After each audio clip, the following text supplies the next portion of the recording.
fi sabilillah moo jënd biiru Rumata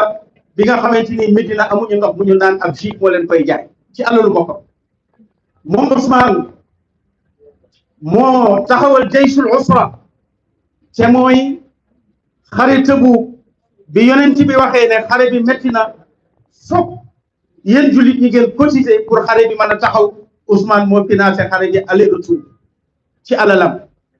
yonent bi may ko ñaari doomam Roqaya mu gaañu mu mayaat ko Umu Kalsum moo tax ñu tuddee ko Zunnurayni. Sina Ousmane moomu ca mbaax ga ak tabe ga nga xam ne yonent bi fanaan na guddi goo xam ne lam ca doon ñaan mooy yàlla bul jàppeeti Ousmane bàkkaar bu mu def. lu tax ngir jaamu yàlla ci alalam. Ousmane moomu la ñu ji sàcc Ousmane moomu la ñu manipuler xale yi ba ñu fekk ko ci biir këram rendi ko ci weeru koor fekk ko muy jàng alquran. kon manipulation mën na lu ne cim réew mën na fekk ko baax ba jege yàlla ñu jàpp ne dafa bon mën na fekk ko bon ba nga xam ne seytaane rek la lay ñuru ci lépp ñu foog ne mu jaddit la wala ñu foog ne ku sell la. kon ngeen xam ne ñooñu la alquran tuddee woon al murjifuuna loola nag moo dellu si waat ba man mi ñu diaboliser ko ci xeex bu may xeexal diine wax ci ak ngóor jigéen ak bonam ak ngóor jigéen ni mu mel ak ni mu mën a yàqu dëkk nga xam ne ak ngóor jigéen ci dëkk la mu mën a jur lañ ca mën a tudd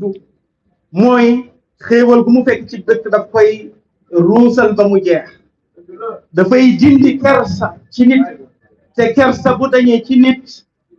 xol ba dootul amati leer looloo tax dootul mën a tee xàmmee lu bon ak lu baax moo tax góor jigéen di ñàkk kersa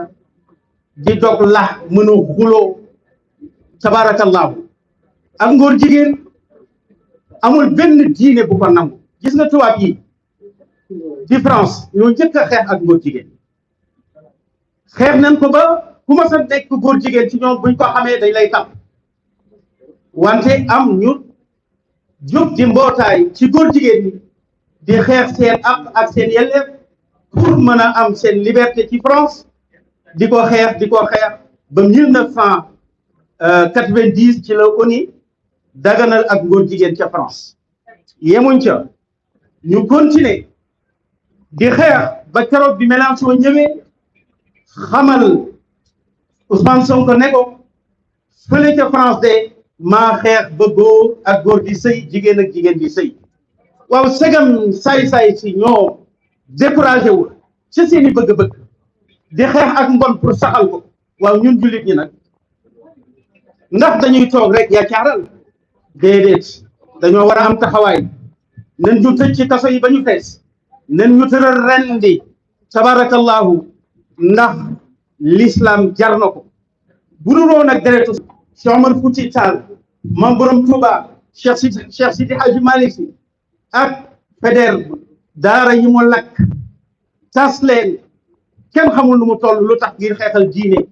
bu doon ak ñoom tey baatu laa ilaha illallah bi ko fi dégg leneen la ñuy dégg kon nag mujj bu sa mu réer gàcce la nanu am taxawaay xam ne bukki ba wokkoon France ba ñu jóge ci daganal góor jigéen dem ba daganal sëy bukki boobu moo fi nekk tolale neen ko tey may ma yeggale tuuti tolale neen ko tey tolérance boo xamante ni yéen ñëpp xam ngeen ne ñoom ñoo waxoon ne bu ñu faloo dañuy criminaliser ak góor jigéen déjà jarima insaniya la crime la ba noppi buñ ko criminaliser crime la buñ ko criminaliser wul crime la góor jigéen boobu Ousmane Sonko waxoon ne danañ ko criminaliser